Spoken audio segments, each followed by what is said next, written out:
बिस्मिल्लाहिर्रहमानिर्रहीम। अस्सलाम वालेकुम। मैं हूं आबिद अज़ीज़। आज डॉक्टर एक्वेक जर्मनी की जिस होम्योपैथिक मेडिसिन को मैं डिस्क्राइब करने जा रहा हूं उसको R51 यानी कि R51 कहा जाता है और आम तौर पर इसको थायरियोसान के नाम से भी जाना जाता है।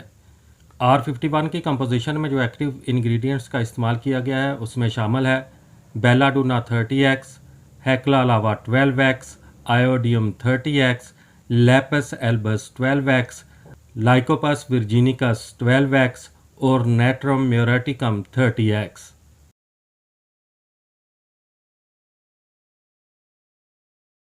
R51 का इस्तेमाल गींगा यानी कि गोत्र के असरात दूर करने के लिए किया जाता है।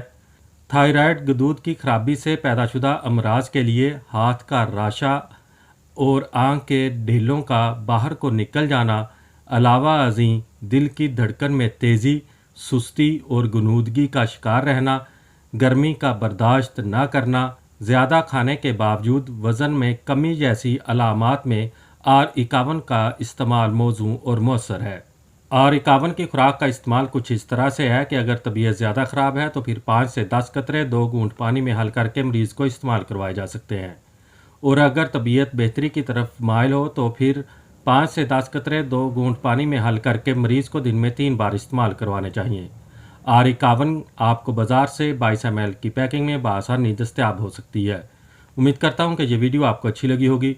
अगर वीडियो अच्छी लगी है तो इसको लाइक कर दें। अगर आप मज़ीद होम्योपैथिक मेडिसिन के बारे में इंफॉर्मेशन हासिल करना चाहते हैं तो मेरी रिक्वेस्ट है कि इस चैनल को सब्सक्राइब करने के साथ साथ बेल आइकॉन का नोटिफिकेशन भी लाजमी ऑन कर लें।